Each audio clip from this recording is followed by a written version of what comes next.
बच्चों, आप सभी का वेलकम है मेरे चैनल पे। तो आज हम लोग पढ़ेंगे फैक्टराइजेशन के बारे में। तो सबसे पहले हम समझेंगे कि फैक्टराइजेशन होता क्या है। ठीक, तो देखो नंबर्स के फैक्टर तो हम लोगों ने बहुत किए। आज हम लोग करेंगे जो हमारे अलजेब्रिक एक्सप्रेशंस होते हैं उनका फैक्टराइजेशन सीखेंगे। अब जो हमने नंबर के फैक्टर्स करना सीखे थे तो पहले हम उसको समझेंगे, उसी के बेस पे हमारा ये क्लियर हो जाएगा। तो सबसे पहले हम समझते हैं कि व्हाट इज फैक्टराइजेशन। तो देखो बहुत ही ज्यादा इजी वे में समझाने वाली हूँ, तो बिल्कुल रिलैक्स होकर बस आपको सुनना है, समझ में आ जाएगा। ठीक, जैसे हमारा दिया है, मान लो नंबर में हमारा दिया है 12। ठीक, अब अगर हम 12 के फैक्टराइजेशन करते तो जो हमारा प्राइम फैक्टराइजेशन मेथड होता था, यानी कि इसके ऐसे फैक्टर्स जिनको हम फर्दर डिवाइड ना कर सके। ठीक, तो देखो 12 के हमारे फैक्टर क्या हो जाते थे, हम 2 से स्टार्ट करते थे, मिनिमम प्राइम नंबर। ये हो गया हमारा 2 6 12, फिर 2 से किया 2 3 6, फिर अब 3 हमारा 3 से डिविजिबल है, 3 1 3। ठीक, 1 आ गया, यानी कि हमने इसको कंप्लीटली फैक्टराइज कर दिया। अब इसके आगे 1 है। ठीक, तो यानी कि 12 के हमारे फैक्टर हो गए 2 × 3। अब देखो ये सारे हमारे कैसे हैं, इररिड्यूसिबल। अब इनको फर्दर रिड्यूस नहीं कर सकते। ठीक, तो ये हमारे हो गए 12 के फैक्टर।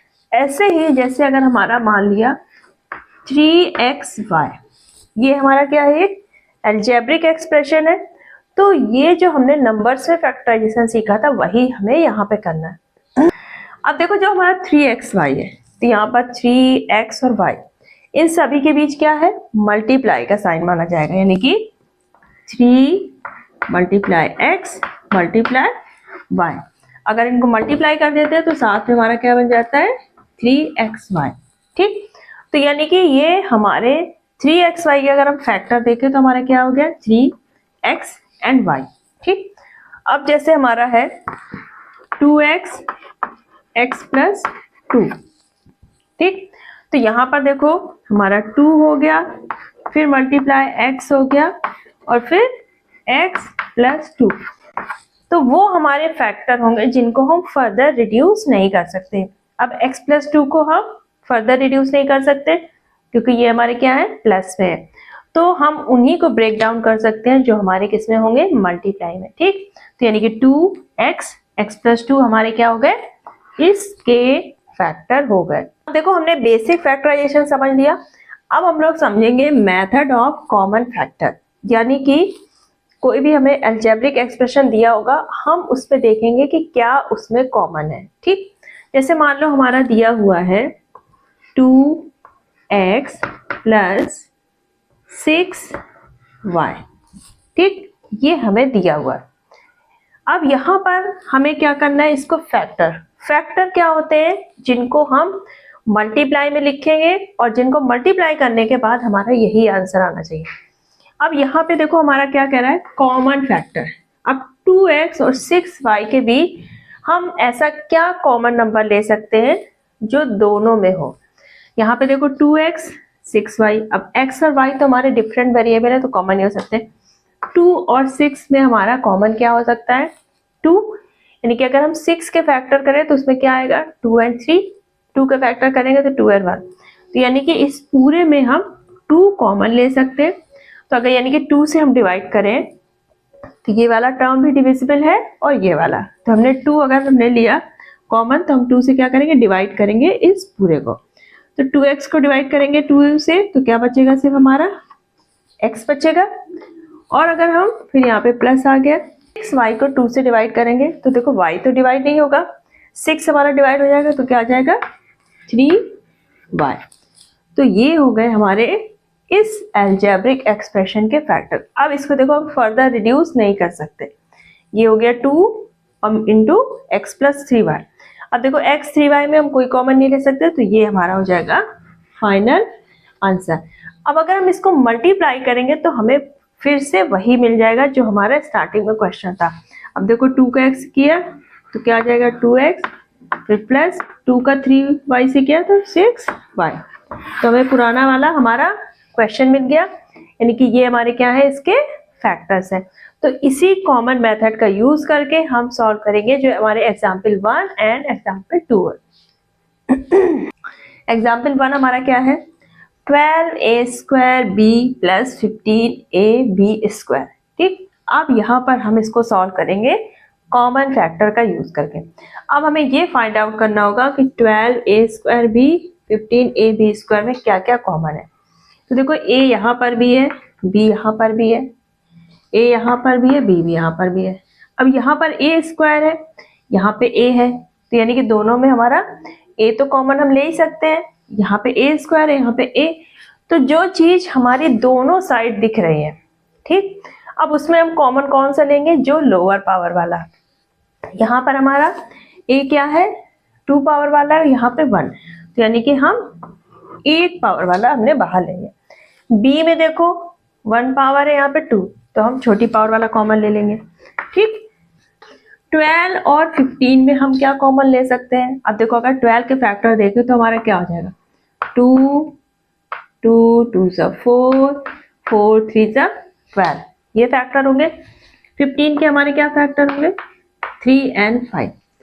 तो देखो 12 में और 15 के जो फैक्टर्स है उसमें क्या कॉमन आ रहा है, 3, यानी कि 3 से हमारा 12 भी डिविजिबल है, 15 भी, तो हम 3 कॉमन ले सकते हैं। ठीक, तो हमने यहाँ पे ले लिया 3, तो हमने क्या कॉमन ले लिया, 3ab। अब इस 3ab से हमारा 12a² b भी डिविजिबल है एंड 15ab स्क्वायर भी डिविजिबल है।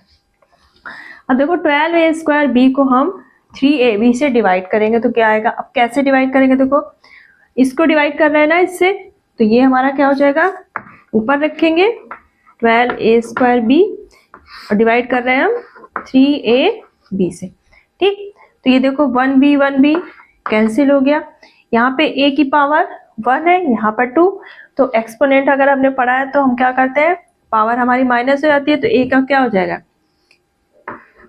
a की पावर 2 और ये माइनस हो जाएगी पावर 1। ठीक, यहाँ पे a की पावर 1 है तो ऊपर गया तो क्या हुआ, पावर हमारी अलग हो गई, तो क्या बचा हमारा, a की पावर 1 बचा। ठीक, और 3 से हमने 12 को डिवाइड किया तो क्या आ गया, 4, तो यानी कि हमारा आंसर क्या आ गया 4a बचा। ठीक, अब बारी आती है 15ab स्क्वायर को डिवाइड किया हमने 3ab से। ठीक, अब यहाँ से 3 5 सा 15, a से कैंसिल, b हमारा क्या बचेगा, 1 बचेगा, तो यानी कि प्लस क्या बचा हमारा 5b। ठीक, तो ये देखो हम अब इसको फर्दर रिड्यूस नहीं कर सकते, 4a 5b में कोई कॉमन नहीं ले सकते, तो ये हमारा क्या हो गया फाइनल आंसर। तो इस तरह से हम कॉमन फैक्टर देखेंगे, जितने भी हमारे अलजेब्रिक एक्सप्रेशन में टर्म्स हैं उन सारे टर्म्स में देखेंगे कि हमारा क्या कॉमन हो सकता है और हम उसको लेके इनको सॉल्व कर लेंगे। ठीक, अब आता है हमारा एग्जाम्पल नंबर 2। देखो एग्जाम्पल 2 में हमारा क्या है, 10x² माइनस 18x³ 14x4। ठीक, अब यहाँ पर हमारे 3 टर्म्स है। अब सबसे पहले हम देखें कि हमारा देखो वेरिएबल में कॉमन क्या है, x है, सभी में x है, हम x कॉमन ले सकते हैं। अब लेकिन हम x कॉमन क्या लेंगे, x² ले, x³ ले, x4 ले, तो देखो हम सबसे जो लोवेस्ट पावर वाला है वो कॉमन लेंगे, यानी कि हमने x² कॉमन ले लिया। अब 10 18 14 इसमें क्या कॉमन ले, तो देखो हमारे 10 के फैक्टर क्या होंगे, 2 × 5, 18 का क्या हो जाएगा 3 × 3 × 2, 3 3 9, 9 2 12, 14 के क्या हो जाएंगे 2 and 7। अब 10 18 14 सभी के अगर फैक्टर में देखें तो हमारा क्या कॉमन है 2, यानी कि 2 से हमारा 10 भी डिवाइड हो जाएगा, 18 भी 14, क्योंकि हम फैक्टर कॉमन वही लेंगे जिससे हमारे सारे टर्म्स डिविजिबल हो। तो यहाँ पर हम क्या लेंगे 2, तो हमारा कॉमन क्या हो गया 2x²। अब 2x² से जब हम 10x² डिवाइड करेंगे, ये हुआ 10x² डिवाइड किया हमने 2x² से, x² कैंसिल, 2 5 सा 10, तो यहाँ क्या आ गया हमारा 5 माइनस। अब 18x³ को डिवाइड किया 2x² से, तो देखो यहाँ पर x की पावर 3 है, यहाँ पर 2 है। अब ये जब ऊपर जाएगा तो 3 - 2 होगा, तो क्या बचेगा सिर्फ x की पावर 1, जिसको हम x लिखेंगे। 18 को 2 से डिवाइड किया तो 9, यानी कि 9x, उसके बाद प्लस, अब 14x की पावर 4 को डिवाइड किया 2x स्क्वायर से। अब यहाँ पे देखो x की पावर 4 है, ये 2, तो क्या होगा 4 माइनस 2, तो यानी कि x की पावर 2 बचा, और 2 से बन जा 14, तो यानी कि 7x स्क्वायर। अब देखो ये हमारा लिखा है, रैंडम लिखा है। अब अगर हम इसको ऑर्डर तरीके से लिखें तो हम कैसे लिख सकते हैं? जो हमारी हाई पावर वाला टर्म्स है उसको हम पहले लिख दें, तो इसको हम कैसे लिख सकते हैं?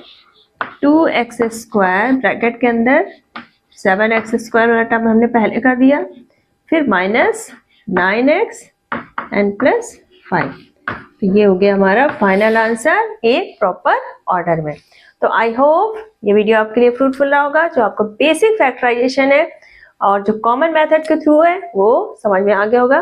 तो नेक्स्ट वीडियो में हम इसकी जो एक्सरसाइजेस हैं वो स्टार्ट करेंगे, शुरू करेंगे। तो चलिए फिर मिलते हैं नेक्स्ट वीडियो में। और अगर आप क्लास 8th में हैं तो चैनल ज्वाइन कर सकते हैं, क्योंकि यहाँ पर आपको रेगुलर जो आपकी एनसीईआरटी बुक है उसके सॉल्यूशंस यहाँ पर मिलते रहते हैं। तो मैथ्स के लिए आप चैनल ज्वाइन कर सकते हैं। चलिए फिर मिलते हैं नेक्स्ट वीडियो में, तब तक अपना ख्याल रखिएगा।